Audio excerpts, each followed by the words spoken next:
सिराधे base खत्म उठे बस सिराधे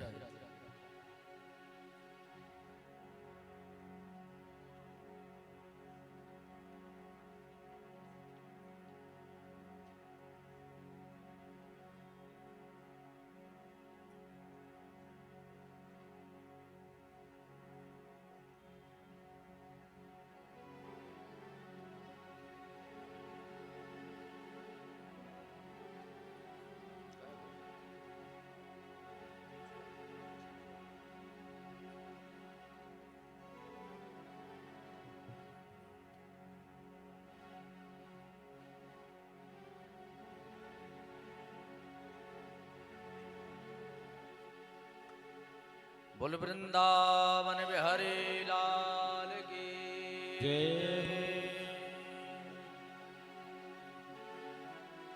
ध्येयं सदा परिभवग्नमभीष्टदोहम् तीर्थार करेंगे नैया भज कृष्ण कन्हैया। ओ पार करेंगे नैया भज कृष्ण कन्हैया।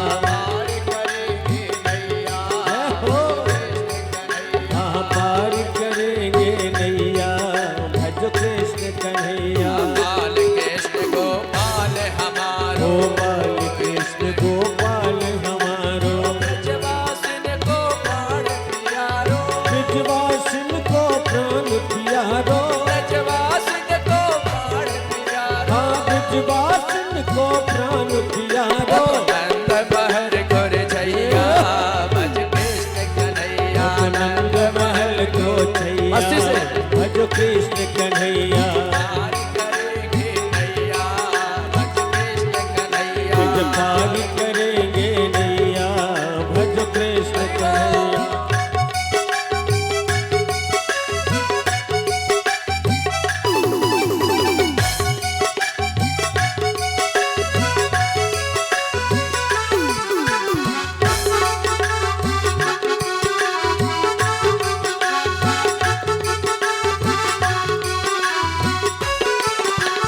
गोपिन के संग रास रचायो गोपिन के संग रास रचायो। गोपिन के संग रास रचायो गोपिन के संग रास रचायो। काम देव यन मार भगायो हर काम देव यन मार भगायो। काम देव यन मार भगायो काम देव यन मार भगायो। कालिय नाग नथैया भज कृष्ण कन्हैया। कालिय नाग नथैया भज कृष्ण कन्हैया। पार करेंगे नैया भज कृष्ण कन्हैया। पार करेंगे नैया भज कृष्ण कन्हैया। हरि बोल।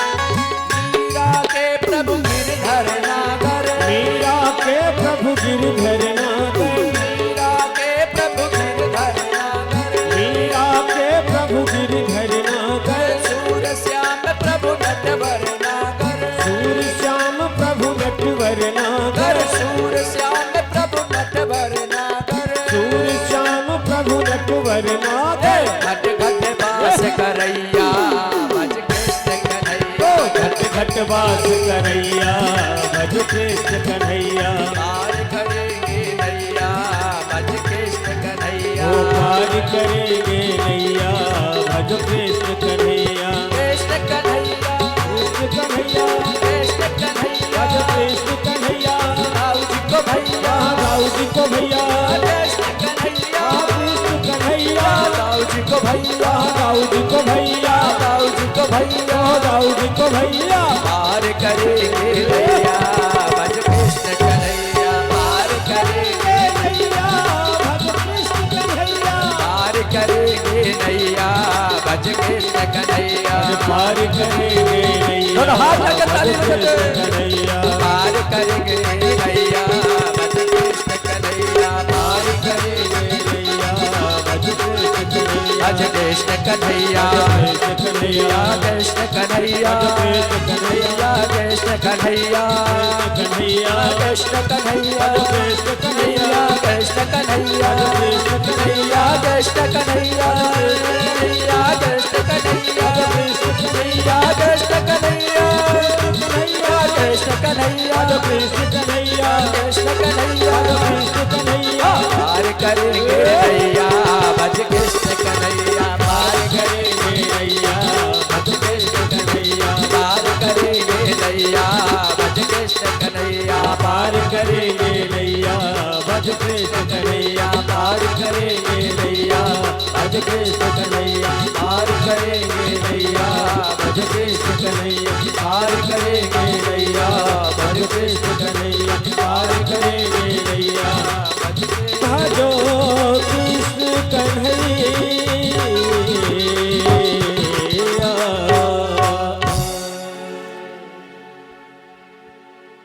श्रुत्वा गुणान् भुवन सुन दर्शनवान्ते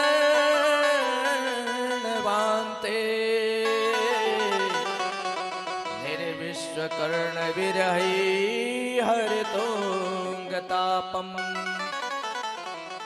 रूपं दृशां दृशिमता मखिलार्यलाभम्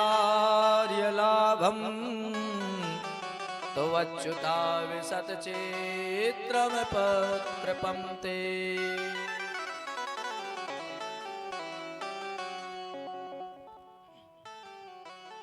परम मंगलमय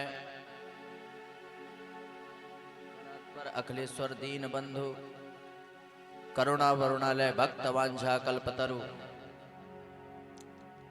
श्री राधा माधव जुगल जोड़ी सरकार के श्री पाद चरणों पर हम कोटि कोटि नमन करते हुए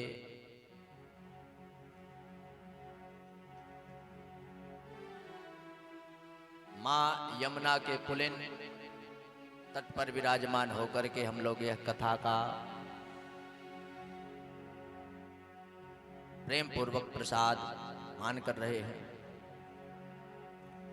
इस कथा में हम लोग खूब गोता लगा रहे हैं, वृक्ष का खूब आनंद ले रहे हैं। आज 7 दिन पूरे हो गए आनंद लेते हुए, अभी भी आनंद पूरा नहीं हुआ।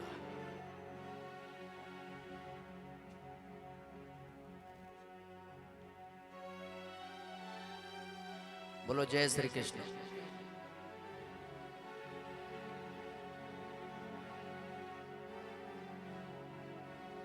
कितना सौभाग्य का यह अवसर हम लोगों को प्राप्त हो रहा है।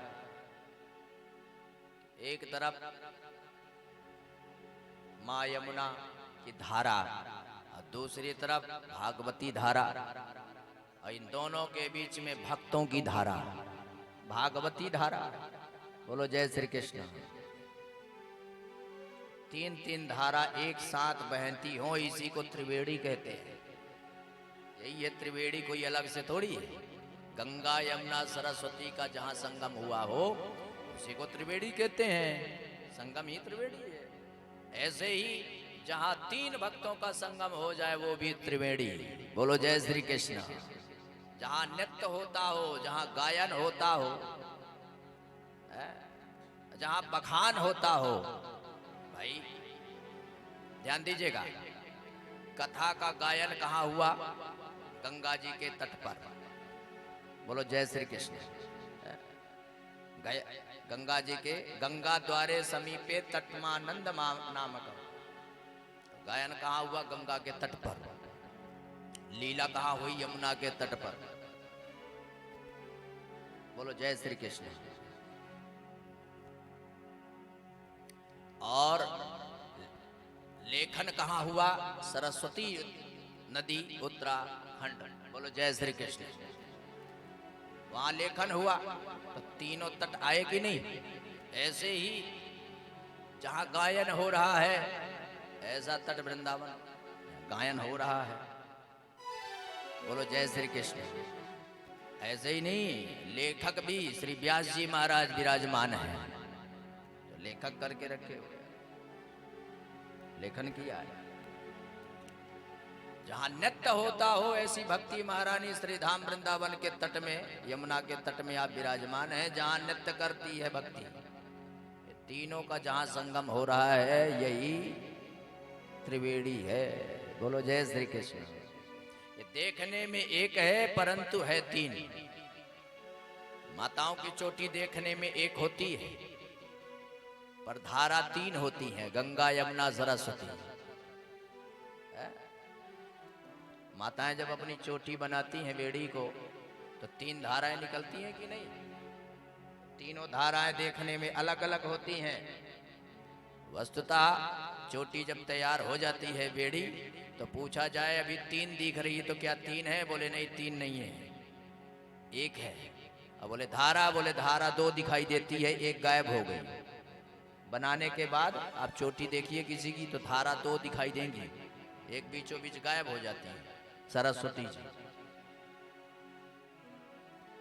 सरस्वती गायब रहती है कि नहीं? गायब है। दो दिखाई देती है, गंगा और यमुना। तो क्या ये दो हैं? बोले नहीं, देखने में दो है, बेड़ी तो एक ही है, चोटी भी एक ही है। ऐसे ही ये भागवती ज्ञान गंगा है, संगम भले तीन का हो पर वस्तुता एक ही है। बोलो जय श्री कृष्ण। तो आज हमारे कथा का विराम दिवस भी है। हम लोग इस विराम दिवस में विराजे हुए हैं। 7 दिन कब निकल जावे, कब पूर्ण हो जावे, ये हमें पता भी नहीं चला। बोलो किसी को पता चला हो कि 7 दिन कब हम लोग आए थे, अब जाने का नंबर हो गया। कुछ आज चले जाएंगे, कुछ कल चले जाएंगे। यही है आनंद। आनंद में समय और दिन का पता नहीं चलता है, कब समय निकल गया, कब दिन निकल गया। थकान किसी को लगी भी कि नहीं लगी। दर्द तो घर में भी होता है, पीड़ा तो घर में भी होती है। हम शारीरिक पीड़ा नहीं तो बालकन की पीड़ा, पड़ोसी की पीड़ा, और कोई झंझटा के अलाए बलाए खड़ी हो जाए वहाँ की पीड़ा। वहां से अच्छी है ठाकुर जी के दरबार में आ जाओ, सारी पीड़ा समाप्त, जो होगा सो देखा जाए।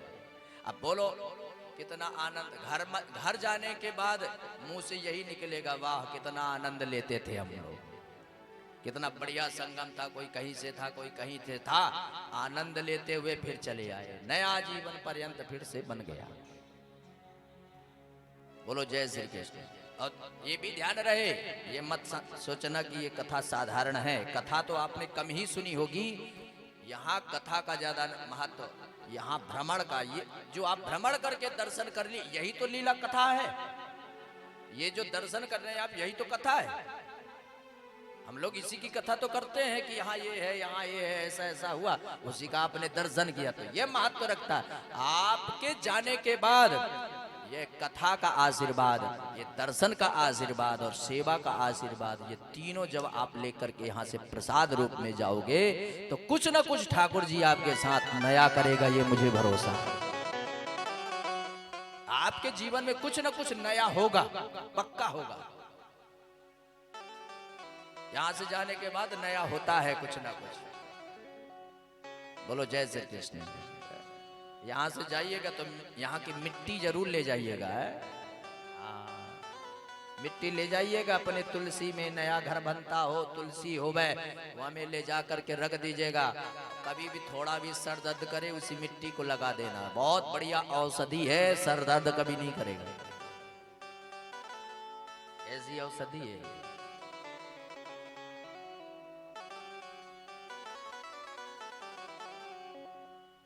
ये मेला है भाई, हम लोग मेला में आए हुए हैं। ऐसे मेला कभी न कभी लगना चाहिए, जिसमें थोड़ा मन तो ठीक रहे। बोलो जय श्री कृष्ण। थोड़ा मन अच्छा रहे, भगवान के प्रति जीव भागे।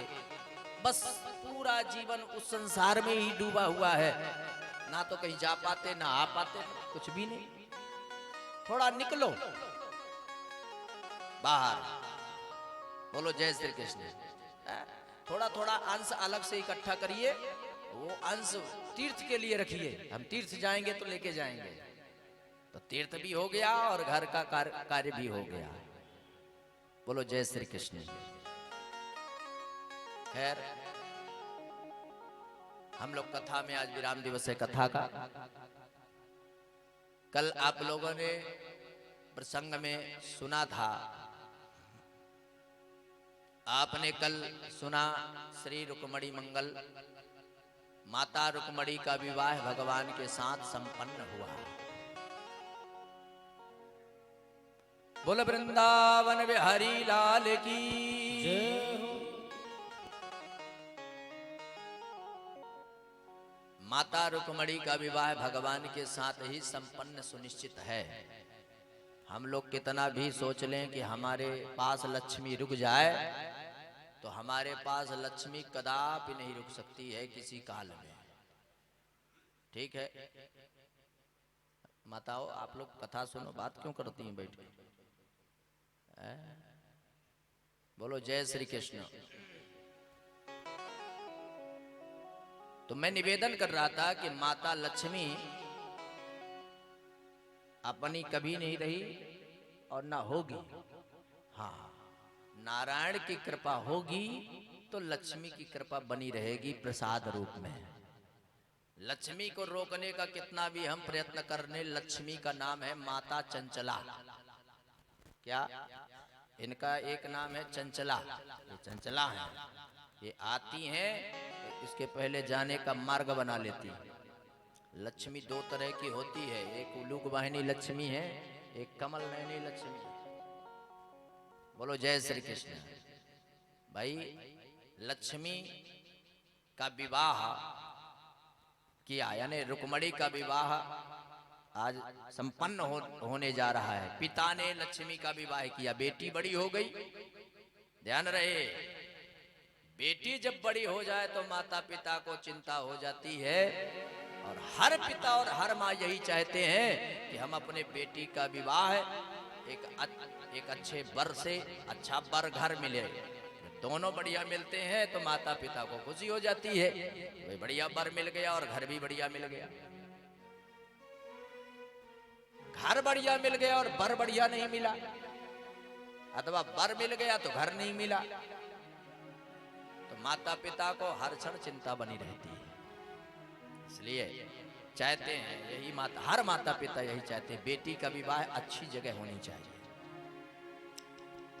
कोई मदिरा पीने वाले वर से हो गया विवाह तो बेचारी दिन रात रोएगी और कोसेगी। यही मेरे जीवन में लिखा था क्या? जब देखो तब ठीक रहता ही नहीं, खोपड़ी हिलाते घूमते भागता आता है।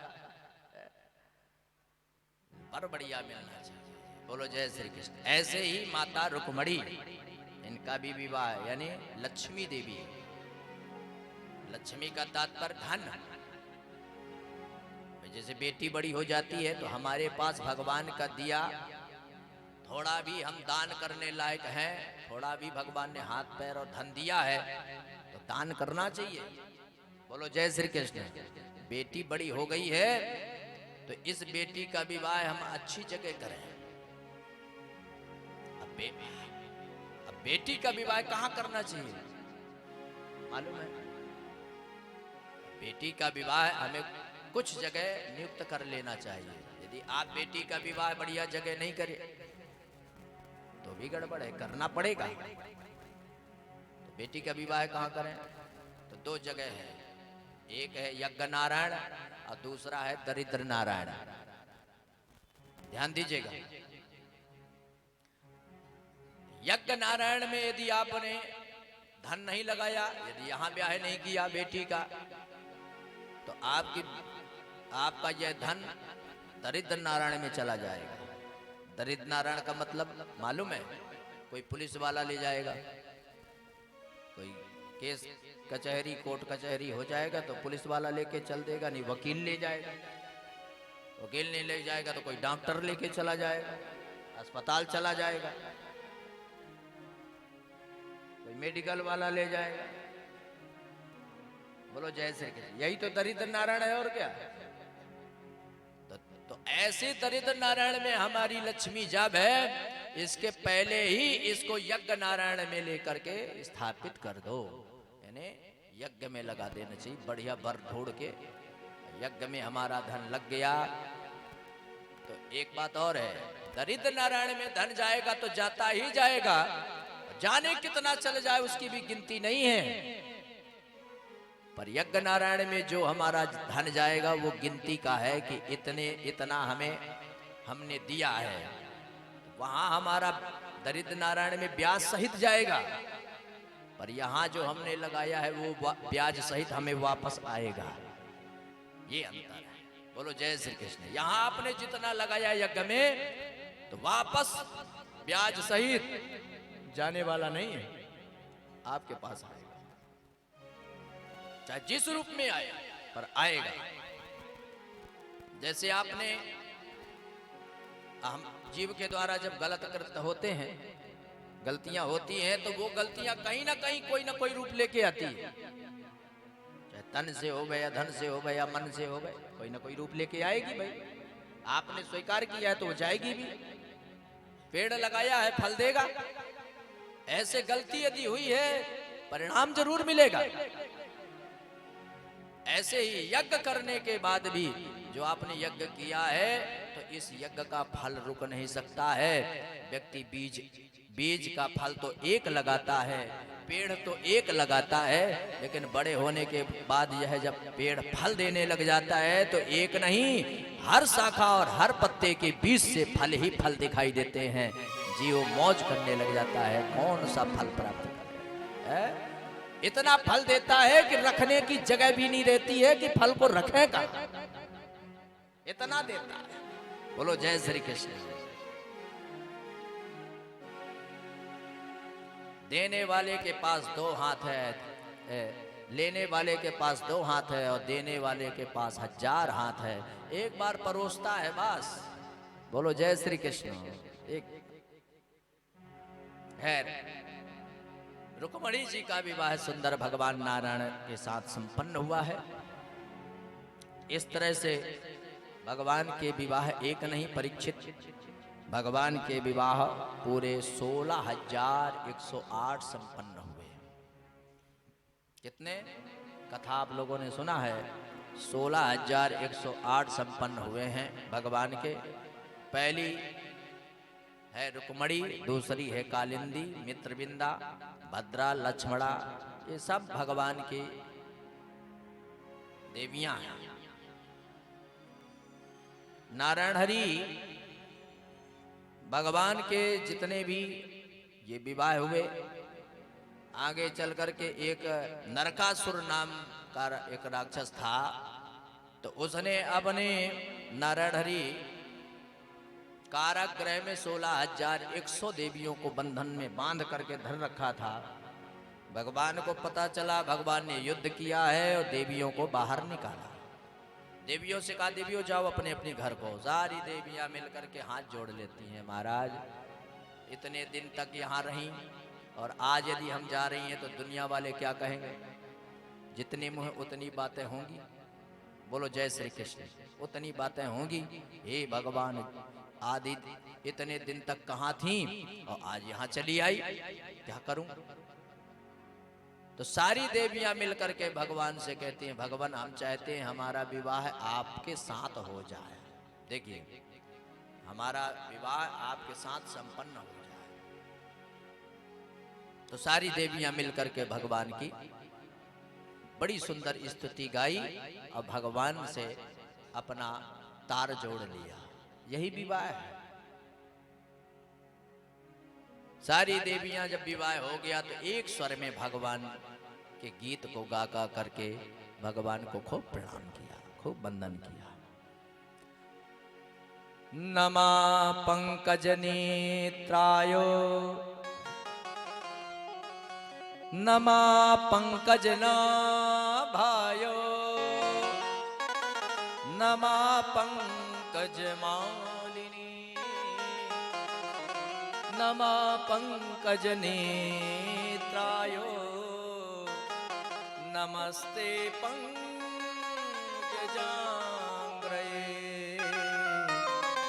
नमस्ते पंकजांग्रये। जांग्रये। हे पंकज, हे चतुर्भुज नारायण, हे वासुदेव। ओम नमो भगवते तुभ्यं वासुदेवाय विष्णवे। वासुदेवाय विष्णवे। वासुदेवाय विष्णवे। पुरुषायादिबीजाय पूर्णबोधाय ते नमः। पूर्णबोधाय ते नमः। अथो मुहूर्त एकस्मिन् नानागारे स्थिता स्त्रियः। यतोपयेमे भगवान्स्ता द्रुपदरो अव्ययः। बोलो जय श्री कृष्ण।